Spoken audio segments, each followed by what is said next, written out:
Hello everyone, my name is Dr. Ajit Kumar Surana, Assistant Professor, Suresh Gyan Vihar University, Department of Physiotherapy. Today we are discussing about one of the topic of physiology, arterial blood pressure. So today we are discussing about arterial blood pressures, its causes, its pathological and physiological conditions, and what is arterial blood pressure. First of all, the objectives of the arterial blood pressure. In objectives of the arterial blood pressure, they are definition of the blood pressure, its variations, measurements by Korsakoff sound, factors contributing to BP of blood pressure peripheral, resistance, regulation of BP, immediate regulation, short-term regulation, long-term regulation, applied hypertension, hypotension, and physiology of treatment.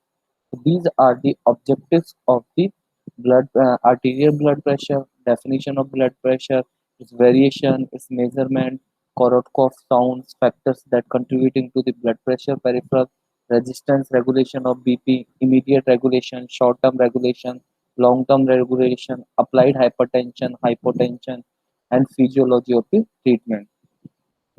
Now, first, the definition of the arterial blood pressure. What is the definition of the arterial blood pressure?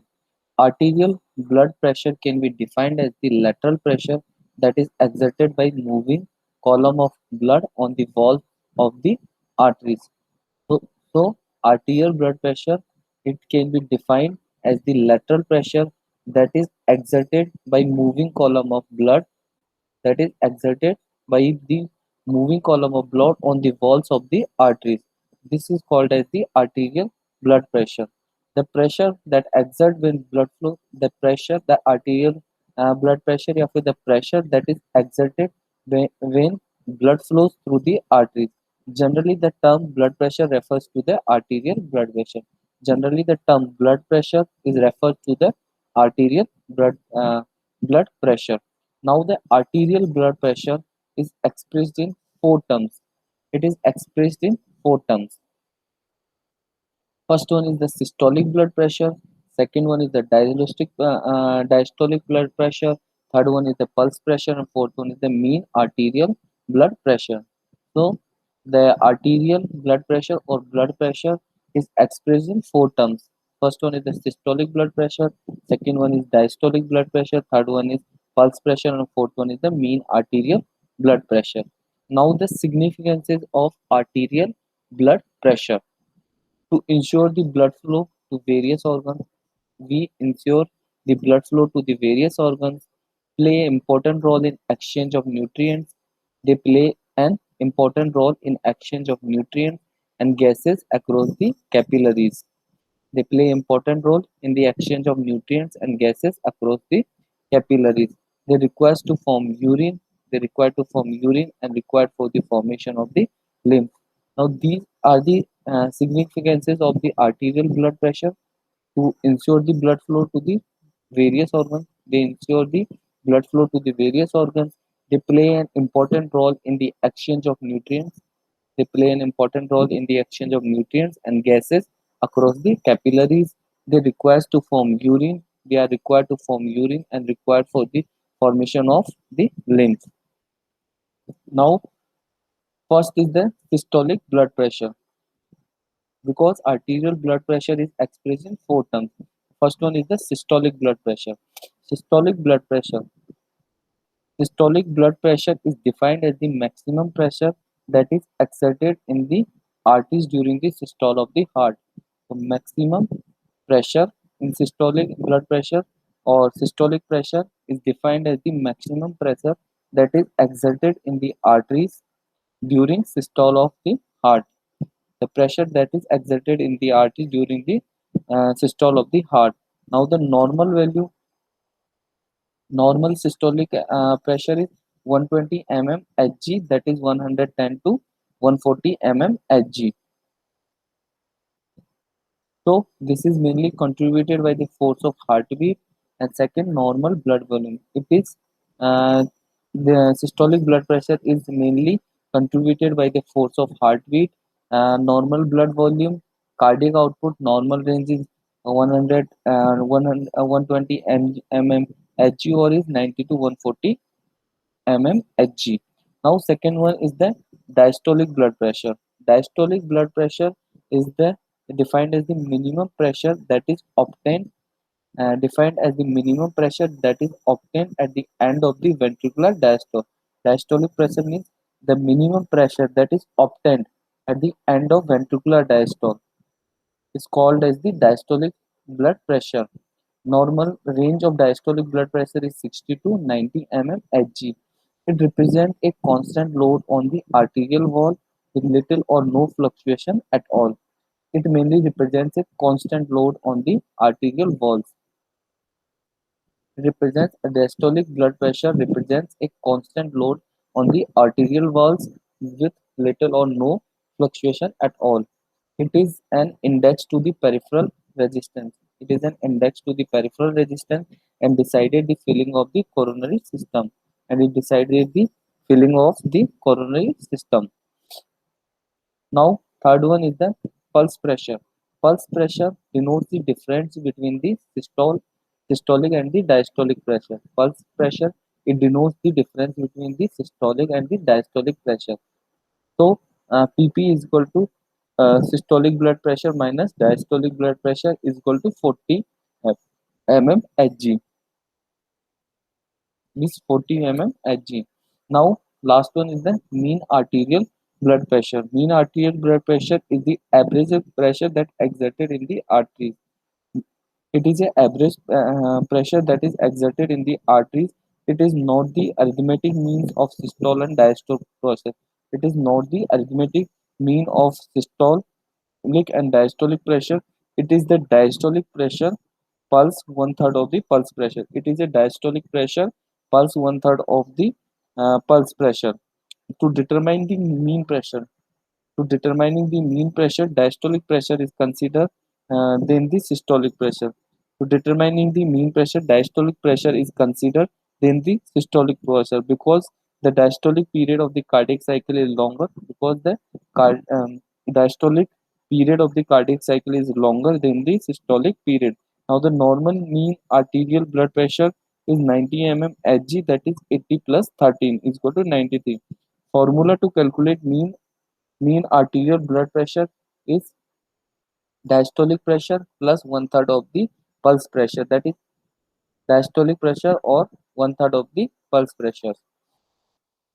Now the variations occurs during the arterial blood pressure. Blood pressure is altered. Blood pressure is mainly altered in the physiological and the pathological conditions. Systolic pressure is subjected for variations easily and quickly, and its variation occurs in a wider range. Now, the diastolic pressure is not subjected for easy and quick variation, and its variation occurs in the narrow ranges. Now, the physiological variations uh, that alter the blood pressure. Physiological variation. First one is the age. Arterial blood pressure increase as an advanced ages. Arterial blood pressure is mainly increase in the advanced ages. Sex in females up to the period of the menopause. Arterial pressure is 5 mmHg less than in males of the same age. After menopause, the pressure in the females becomes equal to that in the male of the same age. Third one is the body build. Body build pressure is more in obese person than in the lean person. Pressure is more in the obese person than in lean person. Next is diurnal variation. Diurnal variation in early morning the pressure is slightly low. In early morning the pressure is slightly low. It gradually increases and reaches the maximum at noon, and it becomes low in evening. Now the next is the after meal. After meal, the arterial pressure or the arterial blood pressure, it may increase for few hours after meals due to increase in the cardiac output. Now the during sleep, usually the pressure is reduced up to the 15 to 20 mmHg during deep sleeps. Usually the pressure it is reduced from 15 to 20 mmHg during deep sleep. However, it increased slightly during the sleep associated with dreams. It increase slightly during sleep associated with dreams. Next is the in emotional conditions. Emotional condition during excitement or anxiety, the blood pressure is increased due to release of adrenaline hormone. During excitement or anxiety, the blood pressure is increased due to the release of adrenaline hormone. Now, after moderate exercise, systolic pressure is increased by 20 to 30 mmHg. After moderate exercise, the systolic pressure that is increased to the 20 to 30 mmHg above the basal level due to increase in the rate. It mainly due to the increase in the rate and force of contraction and the stroke volume. The arterial systolic pressure, it may increase during moderate exercise in 20 to 30 mmHg above the basal level due to the increase in the increase in the rate and force of contraction and stroke volume. Normally, the diastolic pressure is not affected by the mode. Normally, the diastolic pressure, it is not affected by moderate exercises. It is because the diastolic pressure depend upon peripheral resistance. Because the diastolic pressure, it is depends upon peripheral resistance, which is not altered by the moderate exercises. That's why it is not altered by the moderate exercises. After the severe or heavy muscular exercises, systolic pressure may rise by the 40 to 50 mmHg above the basal level, but the diastolic pressure it reduced because the peripheral resistance decreases. Because the diastolic pressure is reduced is because the peripheral resistance decreases, because the peripheral resistance is decreases in several muscular exercises. Now the pathological variations of the arterial blood pressure, pathological variations of the arterial blood vessels are hypertension and the hypotension. Now the determinants of the arterial blood pressure factors that maintaining the arterial blood pressure. Some factors are necessary. Some factors they are necessary to maintain the arterial blood pressure. These factors are called local factors, mechanical factors, or determining of blood pressure. Now the types of the first one is the types of the local factors. Local factors are of two types: central factor, and second one is the peripheral factors. Central factors which are pertaining to the heart. Central factor means that are pertaining to the heart. These are the cardiac output and the heart rate. Now second one is the peripheral factors. Peripheral factors which are pertaining to blood. These are pertaining to blood and blood vessels. These are the peripheral resistance, blood volume, venous return, elasticity of blood vessels, velocity of blood volume, diameter of blood vessels, and viscosity of blood. Now second one is the central factor. Second central factors in central factor, first one is the cardiac output. Cardiac output is the most important factor which maintains systolic blood pressure. Cardiac output, it is the most important factors that maintains the systolic blood pressure. Systolic blood pressure, it is directly proportional to the cardiac output.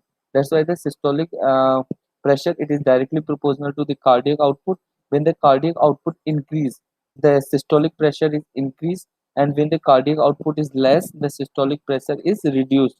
Cardiac output, it is mainly increase in the muscular exercises, emotional conditions, etc. So in these conditions, the systolic pressure is increased. In conditions like myocardial infarction, the cardiac output decrease, resulting in fall in systolic pressure, because systolic pressure is directly proportional to the cardiac output. When cardiac output increase, there is increase in the systolic pressure, and when cardiac output is less, then systolic pressure may reduce. Now second one is the heart rate. Moderate change in heart rate do not affect the arterial blood pressure. Moderate changes in heart rate, it do not affect the blood pressure much. However, marked alternation in the heart rate, when a marked alternation in the heart rate, they affect the blood pressure by altering cardiac output. Now the second one is the peripheral factors. Peripheral factors mein, first one is the peripheral resistance. Peripheral resistance is the important factor which maintains diastolic pressure. Peripheral resistance is the important factor that maintains the diastolic pressure. Diastolic pressure is directly proportional to the peripheral resistance, because diastolic pressure, it is directly proportional to the peripheral resistance. When peripheral resistance is the resistance offered to the blood flow at the periphery. Peripheral resistance are the resistance that are offered to the blood flow at the periphery. They are offered to the blood flow at the periphery. Resistance is offered at arterioles, which are called as the resistance vessels. Resistance that is offered at arterioles, which are called the resistance vessels. When peripheral resistance increase, diastolic pressure is increased. When peripheral resistance is decreased, the diastolic pressure is decreased. Now next one is the blood pressure. Next peripheral factor is blood volume. Blood volume is directly proportional to the blood volume. Blood pressure, it is directly proportional to the blood volume. Blood pressure, it is directly proportional to the blood volume. Blood volume maintains the blood pressure. Blood volume, they maintains the blood pressure through the venous return and the cardiac output. Blood volume, they maintain the blood pressure through the venous return and the cardiac output. If the blood volume is increased, there is increase in the venous return and the cardiac output, because blood pressure is, it is directly proportional to the blood volume. When the blood volume increases, there is increase in the venous return and the cardiac output, resulting in the elevation of blood pressure, resulting in elevation of blood pressure. Now next one is the venous return. Venous blood pressure is directly proportional to the venous blood pressure. It is also directly proportional to the venous return. When venous return increases, there is an increase in the ventricular filling. When the venous return is increased, there is increase in the ventricular filling and the cardiac output, resulting in the elevation of the arterial blood pressure. When ventricular filling and cardiac output is increased, there is resulting in the elevation of arterial blood pressure. Now the next one is the elasticity of blood vessels. Elasticity of blood vessels. Elasticity of blood pressure, it is inversely proportional to the elasticity of the blood vessels due to elastic property. Because due to the elastic property of the blood vessels, the blood vessels are distensible. They are distensible and are able to maintain the pressure. They are, due to elastic property, the blood vessels are distensible and are able to maintain the pressure. When the elastic property is lost, when the elastic property is lost, the blood vessels become rigid. When the elastic property of the blood vessels is lost, the blood vessels become rigid, and the pressure increases as in old age, and the pressure is increases as in old age.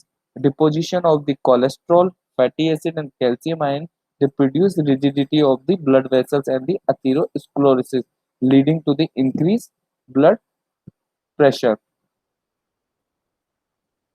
So the elasticity of the blood pressure is inversely proportional to the blood pressure. Now the velocity of blood flow. Velocity, pressure in the blood vessels, the pressure in the blood vessels, it directly proportional to the velocity of blood flow. Directly proportional to the velocity of blood flow. If the velocity of blood flow is increases, if there is increase in the velocity, if there is increase in the, if there is, if there is, if there is increase in the, if there is increase in the, if there is increase in the velocity of the blood volume, increases, the resistance may increase. So the pressure is increased. So that the pressure is increased.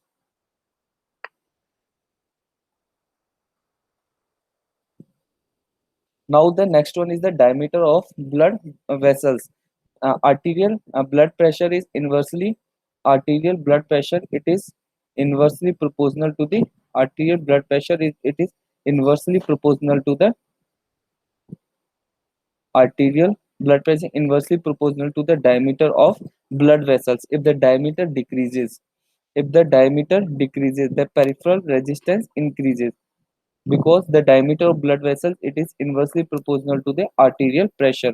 When if the diameter decreases, the peripheral resistance may increase, leading to increase in the pressure. They leading to the increase in the pressure. Now next one is the viscosity of the blood.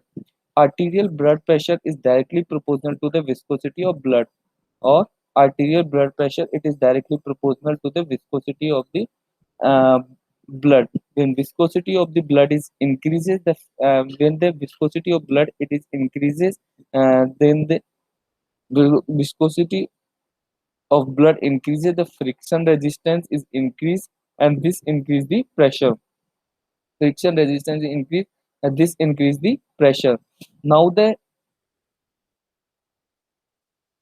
recording of BP is the direct method, or it is an indirect method. Methods in indirect methods, we may use palpatory method or the auscultatory method. There are a recording of BP. BP is mainly recorded by the two methods, direct method and the indirect method. In indirect method, there is palpatory method and the auscultatory method. Now, the regulation of the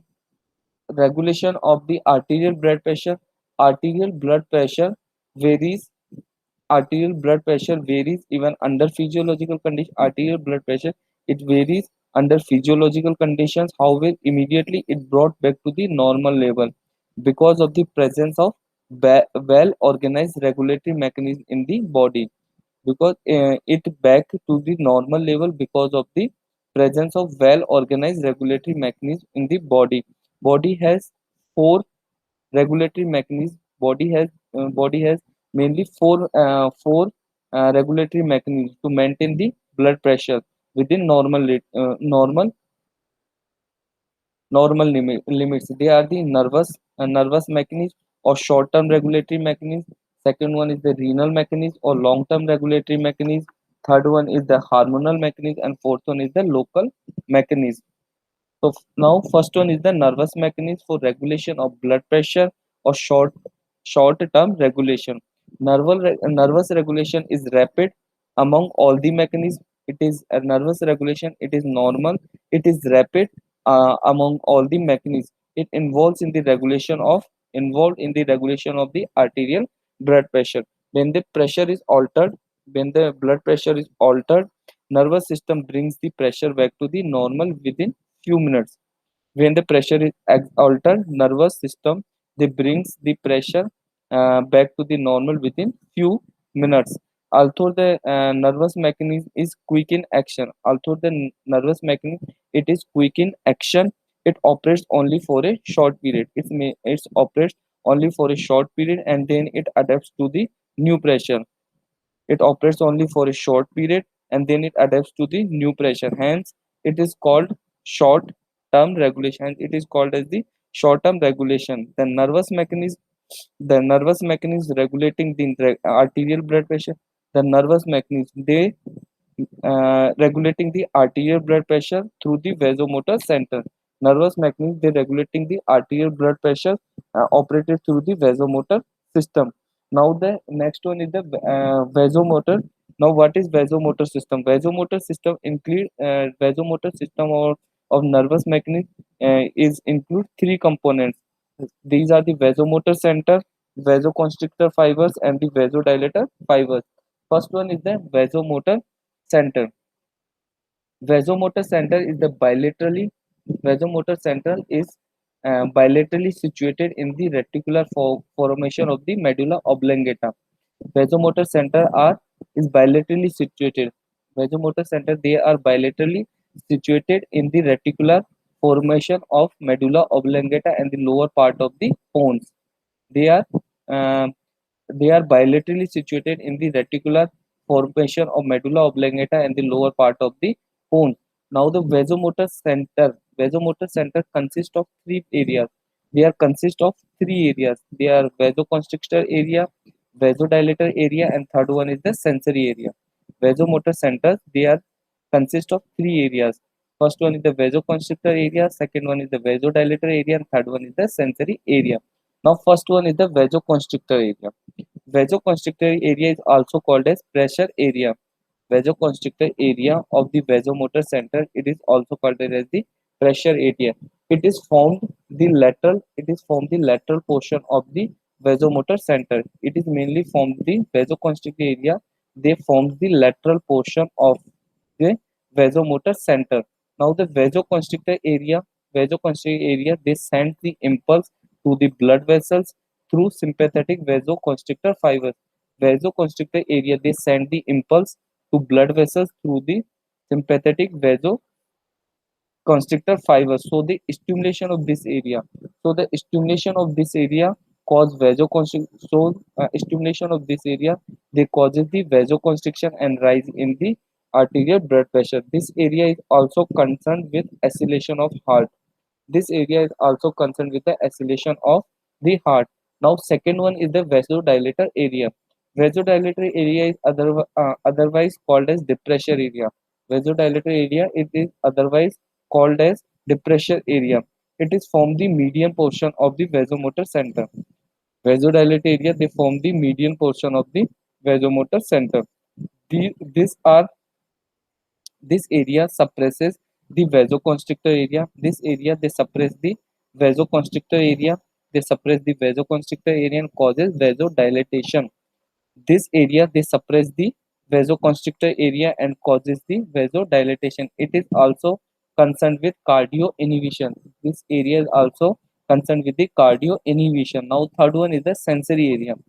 Sensory area is in the nucleus of tractus solitarius. Sensory area is in the nucleus of tractus solitarius, which is situated in the posterior lateral part of the medulla and the pons.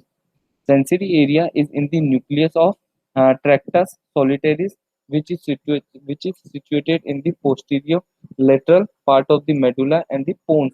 This area, sensory area, or this area receives the sensory impulses via glossopharyngeal and the vagal nerves.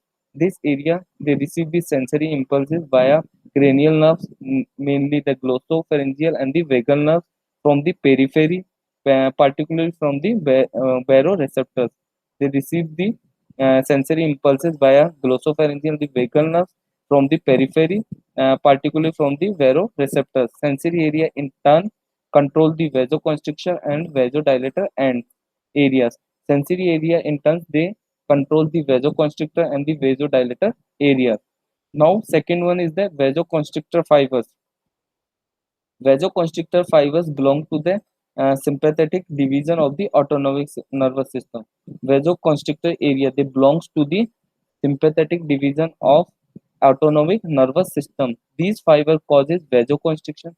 These fibers, they cause the these fibers cause, or vasoconstrictor fibers, they cause vasoconstriction by the release of neurotransmitter. These fibers cause vasoconstriction by the release of neurotransmitter substances. By the release of neurotransmitter substances, noradrenaline. Noradrenaline act through alpha receptors. Noradrenaline, they act through the alpha receptors of the smooth muscle fibers in the blood vessels. So vasoconstrictor fibers play major role in the vasodilator fiber in the regulation of blood pressure. Vasoconstrictor fibers, they play the major role in the vasodilator, then the vasodilator fibers in the regulation of the blood pressure. Now the next one is the, in vasoconstrictor fiber there is vasomotor tone. Vasomotor tone is the continuous discharge of the impulses from the vasoconstrictor center to the vasoconstrictor fiber. Vasomotor tone is the continuous discharge of the impulses from the vasoconstrictor center through the vasoconstrictor fibers. Vasomotor tone play important role in regulating the pressure. They play important role in regulating the pressure by producing a constant partial state of constriction of the blood vessels. They play an important role in regulating the pressure by producing a constant partial state of constriction of blood vessels. Thus, the arterial pressure is directly proportional to the vasomotor tone.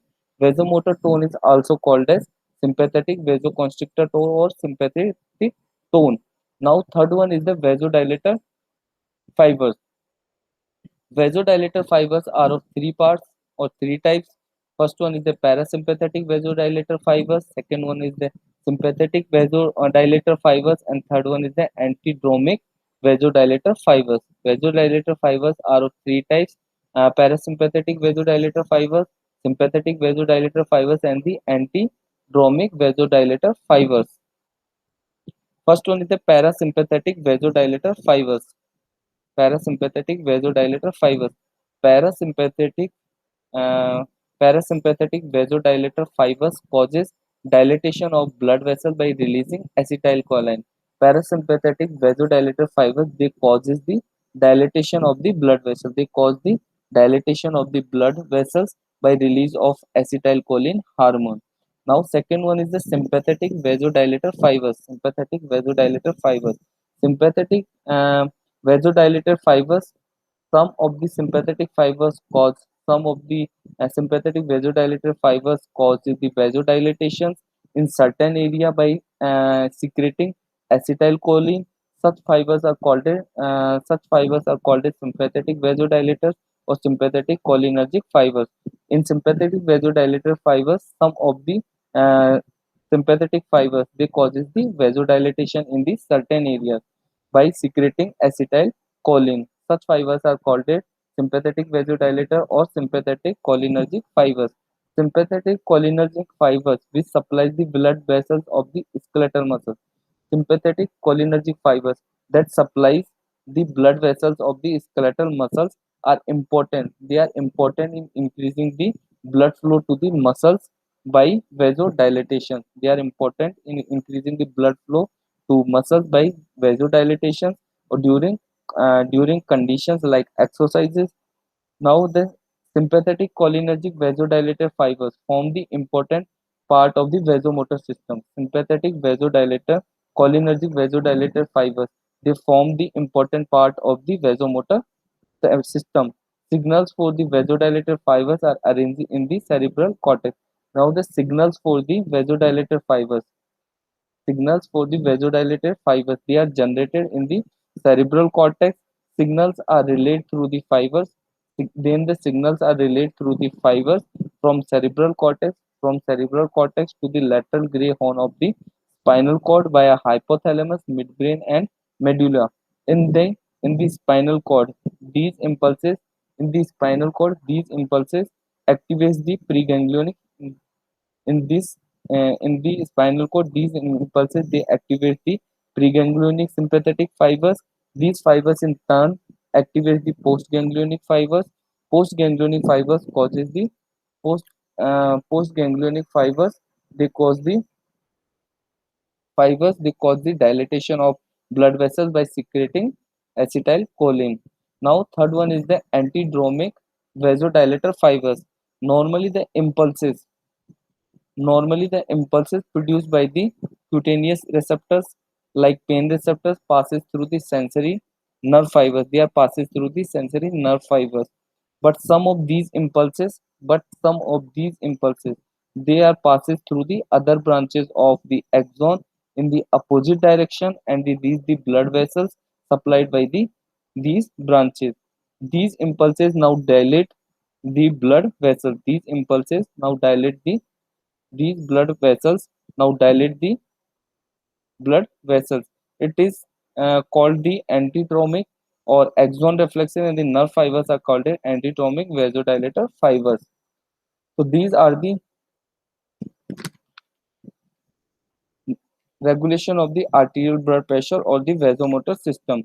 Now, second one is the mechanism of action of the vasomotor center in regulation of the blood pressure. Vasomotor center regulates the arterial blood pressures by causing vasoconstriction or vasodilatation. Vasomotor center, they regulate the arterial blood pressure by causing vasoconstriction or vasodilatation. However, its action of the vasomotor system, it depends upon the impulses it receives from the other structure. It mainly depends on the impulses it receives from other structures such as baroreceptors, chemoreceptors, higher centers, and the respiratory center. The action of the vasomotor center, they are depends upon the impulses it receives from the other structures such as baroreceptors, chemoreceptors, higher centers, and the respiratory centers. Among these structures, baroreceptors and the chemoreceptors, they play a major role in short-term regulation of the blood pressure. Among these structures, baroreceptors and chemoreceptors, they play a major role in the short-term regulation of the blood pressure. Now the baroreceptor mechanism. Baroreceptor mechanisms are the receptors which give response to change in the blood pressure. Baroreceptors are the receptors. They give response to change the blood pressure. They give response to change the blood pressure. Baroreceptors are also called as pressure. They are also called as pressure receptors. Baroreceptors are also called as pressure receptors. Now the situation of the baroreceptor.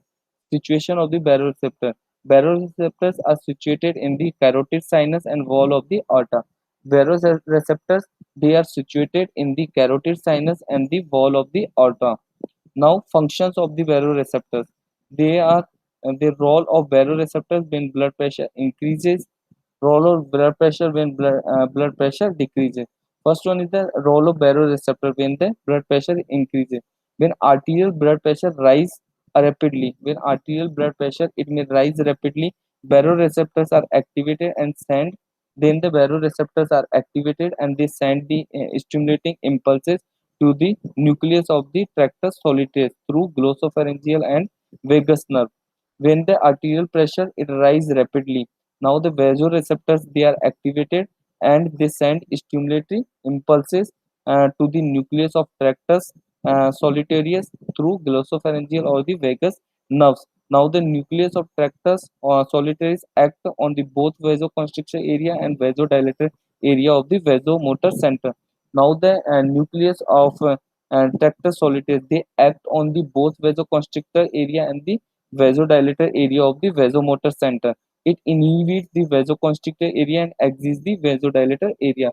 Then it's inhibits the vasoconstrictor area and exits the vasodilator area. Inhibition of the vasoconstriction area. When the vasoconstriction area is inhibited, there is reduced vasomotor tone. There is reduced vasomotor tone. Reduction in the vasomotor tone causing the vasodilatation. Reduction of the vasomotor tone they causes the vasodilatations resulting in decreased peripheral resistance. Simultaneously, excitation of the vasodilator center in the uh, excitation of the vasodilator center increases vagal tone. This decreases the rate and force of contraction of the heart, leading to the reduction in the cardiac output. These two factors, that is, decreased peripheral resistance and reduced cardiac output, bring the arterial blood pressure back to the normal level. Now, the role of baroreceptors when blood pressure is decreases.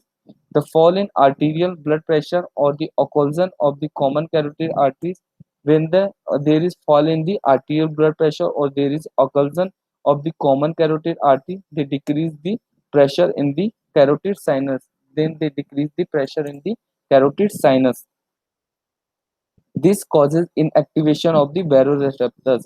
This cause inactivation of the baroreceptors. Now there is no inhibitions of the vasoconstrictor center or excitation of the vasodilator center. When it causes inactivation of the baroreceptors, now there is no inhibition of the vasoconstrictor area center or the excitator of the vasodilator centers. Therefore, the blood pressure rises. Information regarding blood pressure within the range of 50 to 200 mmHg reaches the vasomotor center through the carotid vasoreceptors. Information about the blood pressure range of 100 to 200 mmHg goes through aortic baroreceptors. Both carotid and aortic baroreceptor are stimulated by rising blood pressure and the steady pressure, and their response depend upon the rate of increase in the blood pressure. Since the baroreceptor mechanism they acts against the rise in arterial blood pressure, it is called a pressure buffer mechanism or system, and the nerve from the baroreceptor are called as the buffer nerves. Now the second one is the chemoreceptor mechanism. Chemoreceptors are the receptors they giving response to the change in the chemical constituents of blood. Peripheral chemoreceptors they influence the vasomotor centers. Now the situation of the chemoreceptors. Peripheral chemoreceptor, they are situated in the carotid body or and aortic body. They are situated in the carotid body and aortic body. Nerve supply of the chemoreceptors. Now the function of the chemoreceptor. Peripheral chemoreceptors are sensitive to lack of oxygen. They are sensitive to lack of oxygen, excess of carbon dioxide and hydrogen ion concentration in blood. Chemoreceptors, they are sensitive to the lack of oxygen, excess of carbon dioxide and hydrogen ion concentration in blood. Whenever blood pressure decreases, when there is decrease in the blood pressure, blood flow to the chemoreceptors decreases. Blood flow to chemoreceptors, they may decreases, resulting in decreased oxygen content, and excess of carbon dioxide and hydrogen ion. These factors, they excite the chemoreceptors, which send impulses to stimulate vasoconstrictor centers. Blood pressure rises and the blood flow increases. Chemoreceptors play a major role in maintaining. They play a major role in maintaining the respiration rather than the blood pressure. Now the higher centers are vasomotor center is also controlled by impulses. Vasomotor center is also controlled by the impulses. Vasomotor center is also controlled by the impulses from the two higher centers in the brain. First one is the cerebral cortex and second one is the hypothalamus. Cerebral cortex, area 13 in cerebral cortex is concerned with emotional reaction. Area 13 is the cerebral cortex. It is concerned with emotional reactions during emotional conditions. During the emotional conditions, this area sends impulses to the vasomotor center during emotional condition. This area sends impulse to the vasomotor centers. Vasomotor center is activated and the vasomotor tone is increased and the pressure rise. When the vasomotor center is activated, the vasomotor tone is increased and pressure rises. Second one is the hypothalamus. Stimulation of posterior and lateral nuclei of hypothalamus. Stimulation of the posterior and lateral nuclei of the when the stimulation of the posterior and the lateral nuclei the hypothalamus, they causes vasoconstriction and increase in the blood pressure. They cause the vasoconstriction and they increase in blood pressure. Stimulation of preoptic area causes the stimulation of the preoptic area, they causes vasodilatation and decrease in the blood pressure. They causes the vasodilatation and decrease in blood pressure. Impulses from hypothalamus are mediated via vasomotor centers. Now next one is the respiratory centers. In respiratory center, during the beginning of the expiration, arterial blood pressure increases slightly. During the beginning of the expiration, arterial blood pressure is increases slightly, that is by 4 to 6 mm Hg.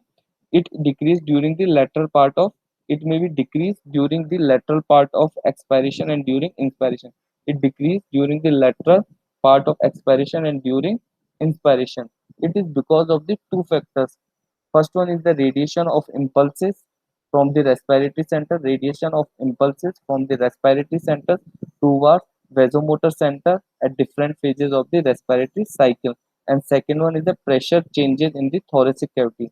Second one is the pressure changes in the thoracic cavity leading to alteration of venous return and cardiac output. So respiratory center, it is mainly there is decrease during lateral part of expiration during inspiration. It is because of the two factors. First one is the radiation of impulses from respiratory centers towards vasomotor center at different phases of the respiratory system, and second one is the pressure change in the thoracic cavity leading to the alteration of the venous return and the cardiac output. Now the factors contributing to the blood pressure, there are cardiac output, peripheral resistance. Now the regulation of the arterial blood pressure. It is immediate mechanism, short-term mechanism, and long-term mechanism. Chemoreceptors, baroreceptors. Now the second one is the renal mechanism of for. Next is the renal mechanism for regulation. Renal mechanism for regulation of blood pressure, or called as long-term regulation. In this, kidney play an important role in the long-term regulation of the arterial blood pressure. Kidneys, they are play an important role in the long-term regulation of the arterial blood pressure. When the blood pressure altered slowly in the several days, when the blood pressure it is alters slowly in several days, month, or years, the nervous mechanisms adapt to altered pressure. The nervous mechanisms, they are adapt to altered pressure and loses the sensitivity for the changes. The nervous mechanism, they adapt to the altered pressure and loses the sensitivity for the change. It cannot regulate, it cannot regulate the pressure anymore. It cannot regulate the pressure anymore. In such condition, the renal mechanism, the renal mechanism operate efficiently. In such condition, the renal mechanism operate efficiently to regulate the blood pressure. There is called as the long-term regulation. Now, kidney regulate blood pressure by two ways. Kidney, they regulate the blood pressure by the two ways: by regulation of ECF volume or through renin-angiotensin mechanism. By regulation of extracellular fluid volume, when the blood pressure increases, kidney exerted large amount of water and salts. When the blood pressure increases, then the kidney exerted large amount of water and salt, particularly sodium, by the means of the pressure diuresis and the pressure natriuresis. Pressure diuresis is the excretion of large quantity of water in urine because of the increased blood volume.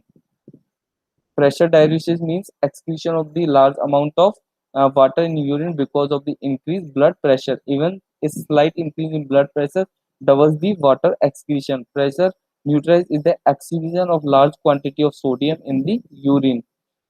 Pressure neutralizes means excretion of large quantity of sodium in the urine. Because of the diuresis and neutralizes, there is decrease in the ECF volume and the blood volume, which in turn bring the arterial blood pressure back to the normal value. Now, second one is a through angiotensin mechanism. Source of renin secretion, formation of angiotensins, and condition when renin secreted. So these are the renal mechanisms for regulation of blood pressure or long-term regulation. Now the hormonal regulations and the arterial blood pressures are the catecholamines, mineralocorticoids, glucocorticoids, thyroxine, ADH, arterial natriuretic factors, nitric oxide, histamine, angiotensins, and the serotonin. Now the hypertension. Hypertension is defined as the elevation of the systolic blood pressure. Hypertension means elevation of the systolic blood pressure. Persistent hypertension very common. Persistent hypertension, it is very common. 30% of the people over 50 are hypertensive, never diagnosed, one on reading. They are never diagnosed, one on reading. Indication of the cardiovascular diseases, trauma, side effects of the medications. Increased BP is called as hypertension above 140 to 90 mm of Hg. Primary essential 90%, secondary 10%. Predisposing factors of the hypertension are the obesity, hereditary alcoholism, stress, smoking, and sedentary life. Secondary hypertension causes renal acute and chronic glomerulonephritis, nephrotic syndrome, endocrine Cushing's, cons and thyrotoxicosis, phanchyromyctoma, vascular atherosclerosis, and the atherosclerosis. Treatment of the hypertension, modification of the lifestyle, cessation of or stopping of smoking, moderation in the alcohol intake, weight reduction program, exercise, reduction in sodium intake, diet high in potassium, relaxation technique like yoga and TM. Treatment of the hypertension medications like diuretics, beta blockers, calcium antagonists, AC inhibitors, and the angiotensin second receptor antagonists. These are the treatment for the medical treatment, pharmacological treatment for the hypertension. Prevention for the hypertension are reduce the risk of developing high blood pressure by making lifestyle changes, eat a healthy, well balanced diet, reduce salt and fat intake, exercise regularly, stop smoking, reduce alcohol and caffeine consumption to recommended levels, and reduce weight. So this is all about the arterial blood pressures. Now the quiz or question related to the arterial blood pressure. Arterial blood pressure, it is expressed in systolic blood volume, diastolic blood volume, pulse pressure, or all of the them. Arterial blood pressure, it is expert in the all of the them. Answer is the all of the them. It may express in systolic blood volume, diastolic blood pressure, and the pulse pressure.